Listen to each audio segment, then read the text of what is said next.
The actors are on strike, and what does that mean for the geek world and for the Geek Watch Podcast? We're going to talk about that and more on today's episode of the Geek Watch Podcast.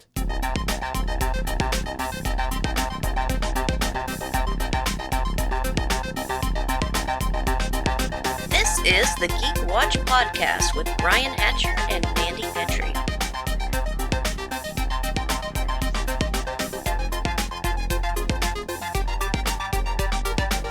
Greetings, Geek Watchers, and welcome to episode 194 of the Geek Watch Podcast. I'm Brian Hatcher, and with me, as always, Geek Watch's own resident geek goddess, Mandy Petrie. Hello, Brian. And wow, things have taken a turn because now we have a SAG-AFTRA, the Actors Guild, have joined the picket lines on strike. Yes. This is the first time this has happened since 1960. And you know what I love? One of the facts about that was last time this happened, the SAG president was Ronald Reagan. Yep. So if history repeats itself, one day we could have Fran Drescher as the POTUS. What America needs is a nanny. A nanny, yes. So we'll see how that turns out.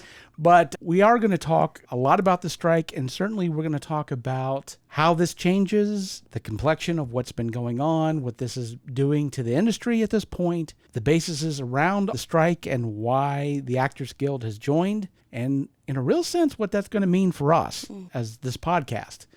Because I have been quite busy doing research because there's a lot to this. Yeah. And we're definitely going to talk about that. I haven't had a chance yet to see either Barbie or Oppenheimer, but it is interesting how many memes involve the both of them. Yep. It's like this weekend was the weekend, the Barbenheimer weekend. Yeah. Yep. I don't know if I'm going to manage to get to Columbus to see Oppenheimer. I mean, it was filmed for IMAX, so I feel like I want to see it in that format. And I was surprised about how little CG is in this movie. Now, you might be thinking, wait a minute, but there's a nuclear explosion. Obviously, that's CG. No, not really. I'm not saying they set off a nuclear weapon, but they came close. TNT or? A very, very big explosion. So basically nuclear testing. Okay. So they set off a really, really big explosion. Not a nuclear explosion, but close enough. And that alone, I'm like, wow, that means you got some pull in Hollywood. If you're like, I want to blow something up huge.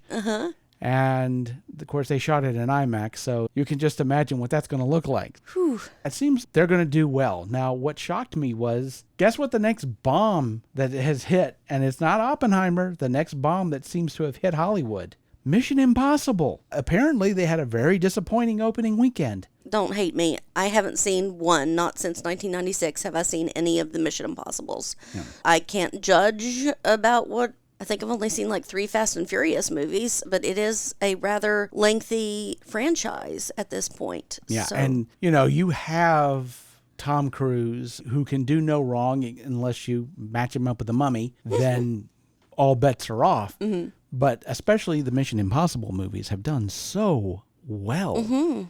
To have a disappointing weekend for a Mission Impossible movie? Yeah, with that many, can they all be diamonds? Can they all be wonderful? Like the Marvel movies. There are great ones, then there are less great. With that many movies, is it possible to have a wonderful movie every single time? Statistically, can we? But here's the thing, though. I haven't had a chance to look at what the critical reviews have been on it or the audience reviews. But with the excitement of the Mission Impossible movies, the fact people are just not going, you may be right. I have a feeling that this could be part of this whole big summer burnout. But this just may be the swamp summer for all blockbuster movies. It doesn't matter. People are just not going out to see them at all. And with everything else that's going on right now, it does not bode well. We still have some television that's going on. I did see a lot of game shows. Yeah, there's a lot of stuff coming out now where people they're putting out feelers and calls for people to audition for game shows and reality shows, which is what happened during the last strike. Like I said, there's still some stuff that's coming out. I'm up to episode 5 of Secret Invasion, and they got 1 episode left, and they are starting to pick up now. Thank goodness. After, with 1 left. This was definitely a slow burn to the point where it was a smolder. Not a Colby smolder because they killed her. But But who knows? Maybe she'll come back. It's, Yes, why not? They're It's killing comic her. book movies. Exactly. And So- comic books. And didn't they just bring back Miss Marvel? So, yeah. After killing her just like a few weeks ago, they just brought her back. Yeah. So, of course. But we got to talk about the strike. I figured this was going to take the longest time because this is such a convoluted mess. And I did want to talk to you about this, but I thought, let's roll the tape and talk about this on the air because this is such a crazy, convoluted mess. It was mind-boggling because we will say this, first of all. Why did the actors go on strike? For very much the same reason that the writers went on strike. Yep. Because of streaming, certainly, but also because of AI. Yep. I'm going to go back to the 80s when you were a fetus. Okay. There was a movie called Looker. Have you ever heard of this movie? No. Albert Finney, Susan Day of Partridge Family fame. Okay. Basically, this was a sci-fi thriller. All right. And the premise of the movie was there was an advertising company. They were using eye tracking, which of course is ubiquitous now, but back then this was heavy-duty sci-fi stuff, to test commercials and how well commercials worked. And so they would look where the eyes were, and they would say, we need to draw attention to the product. We need the attractive model to hold up the product. We want her to draw people into the commercial, but we don't want her to necessarily draw attention away from the product. And so they were constantly tweaking how they did these commercials. What was the best angle to hold up the product, and how should she be turned facing the product, and they had worked this down to fractions of an inch. But obviously you can't ask a person to turn a fraction of an inch. And although in the movie they were trying to make them do that, but of course people are people. Right. So this company got this great idea. Let's digitize actors and use computer generated images that we can manipulate to a fraction of an inch.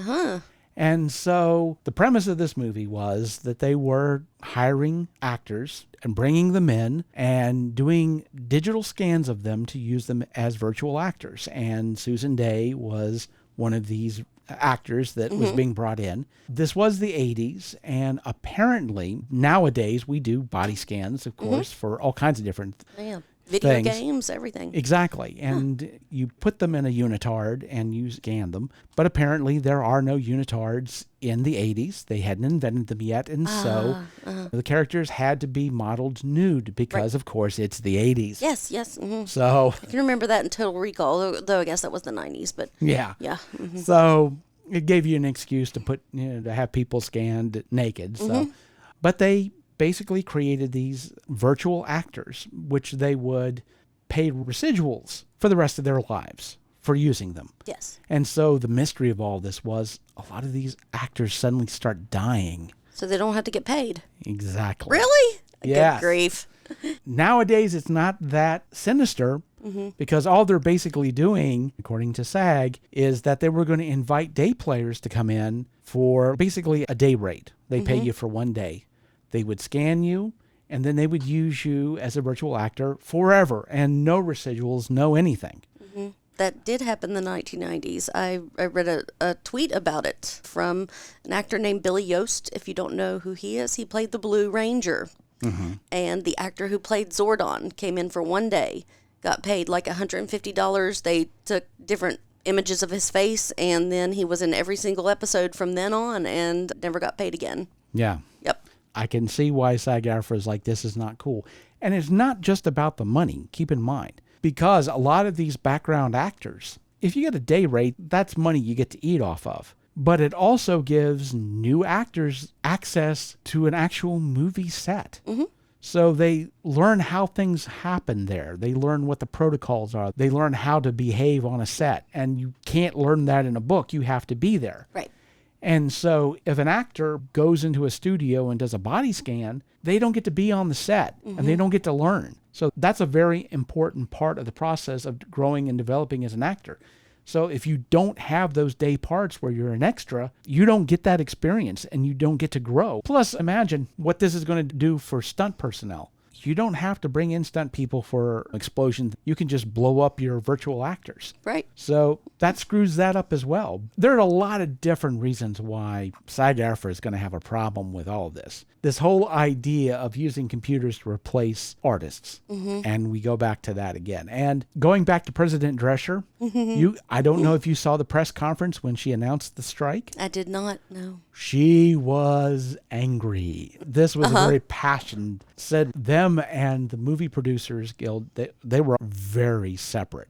Yep. They weren't even close to what they were going to need to do to make this work. And so it was a very impassioned explanation and a speech in front of the press of why the strike was going to happen. And when this strike hit, it was so dramatic. The Oppenheimer premiere, the actors were on the red carpet. They were getting photographs. They were doing interviews. They were doing all this stuff. And then suddenly somebody comes up and goes, "You guys are on strike." They stopped everything, walked right off the red carpet, and were gone.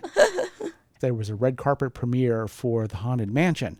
Of course, there's no actors for that red carpet, so they used Disney characters to walk the red carpet. Okay. And there was a little bit of mumbling about, are they considered scabs or not? Right, because they're cast members from the Disney Corporation. Part of the SAG-AFTRA is you can't promote films. You just can't. Right. So there was this question about, should these Disney actors, these cast members, should they be sanctioned by SAG?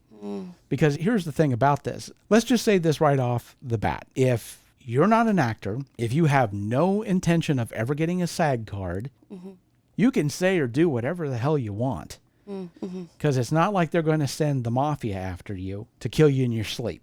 That's really all they have. Really, they can blackball you from SAG forever. Now, here's the question. You, Mandy Petrie. Yes. Would you be comfortable with being blackballed from SAG-AFTRA forever? Does that matter to you?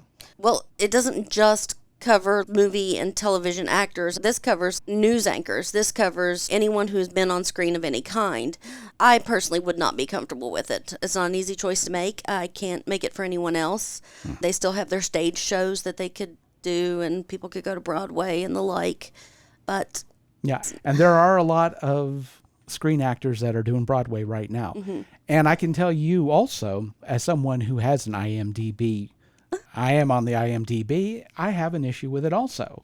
And I will also say, and this is something else that I learned in my research, is that not only does SAG-AFTRA cover movies and television, SAG-AFTRA can cover podcasts as well. We could make the Geek Watch Podcast a SAG-AFTRA podcast. And it would also mean that once we got to a certain level, size of an audience, not only could we get SAG benefits for it, we could also earn SAG cards doing this podcast. wow. It is a thing. And that is a key to a lot of what I'm going to be talking about, because they are very cognizant of social media, of podcasts, and how those things can affect their bottom line. They've already figured that out. Hence, again, why they have put podcasting under their umbrella. And we are definitely going to talk about that as well. But if you do not care about a SAG card, then yeah, you can do whatever you want. But for people who do care, this becomes an issue. And for people who want to support SAG-AFTRA and the Writers Guild, it also becomes an issue. And some other situations become issues. For example, I am a big fan of a YouTube channel called PhilosophyTube. Abigail Thorne, who runs this channel, she went to college for philosophy, got a philosophy degree, realized that college is expensive and decided to give away her philosophy degree, teaches philosophy on YouTube, but she's also a professional actor. Now, she's not a SAG actor because she's British, so she's under their union. And she did a live stream rather recently, and people asked her questions about SAG-AFTRA and the strike, because, of course, they know she's a professional actor. What does she think about it? She's not on strike. But there are a lot of rules about what someone can say about it under the Actors Guild that she's a part of. And part of that is you can't talk about strikes. You can't say that somebody should go on strike. And ultimately, we know what she's going to say. She is an actor. But as she sat there for a few moments trying to figure out what she should say and what she shouldn't, she ultimately decided, very wisely, she couldn't say a damn thing about it. So she's like, can I say that? No, I probably shouldn't. I'm just going to have to say no comment. Mm-hmm. Because if she winds up getting kicked out of her guild, then she gets blackballed. So there is a lot of interactions that are going on here that really complicate this situation. So as we are both in the same boat and we want to play by the rules, what exactly are those rules? And that's where things get a bit complicated. Because let's start with streaming. Okay, obviously they have a huge problem in SAG and with the Writers Guild with streaming. Can we, on the podcast, if we're wanting to play by the rules, can we talk about streaming? SAG-AFTRA says, yeah, because something that's already produced is not a struck property.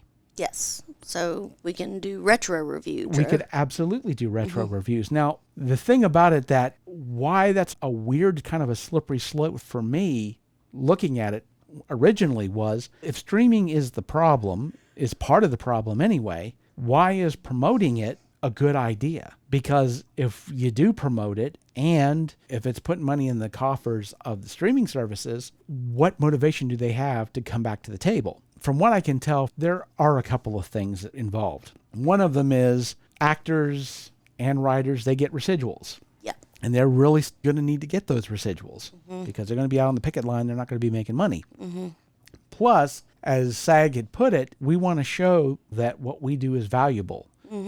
And cutting them away from all of that prevents that. And so I get that point also. But I also get the point that, and this is as I was thinking about this, is if SAG-AFTRA or the Writers Guild, but especially SAG-AFTRA, if they were to tell people boycott streaming movies, don't go to movies or films in the theater, and people still went, that's a really bad optic. It makes their situation more difficult because it doesn't look like they've got any pull at all. And that might be a card that on the surface you may be like, wow, if they could mobilize that and really shut people down, that might move them to the table faster. But if it fails miserably, and let's just be honest, most people may not even care about this enough that they would say, fine, I want to support the actors and the writers. I'm not going to go to movies. I'm going to cancel all my streaming services, all that.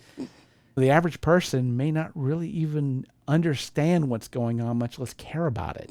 And that may just be an exercise in futility. Now, here's where things get even more strange, because now we start to go into, like I said before, SAG understands the power of influencer, social media, all of that stuff. And so that's why they've been going out saying, hey, if you're a podcast, if you are a social media influencer, then you should not promote these films. You shouldn't take jobs, because that's one thing that they were worried about. Because a lot of these social media influencers, they want to be actors. And how tempting would it be to take a popular YouTuber and bring them into a movie? Yep.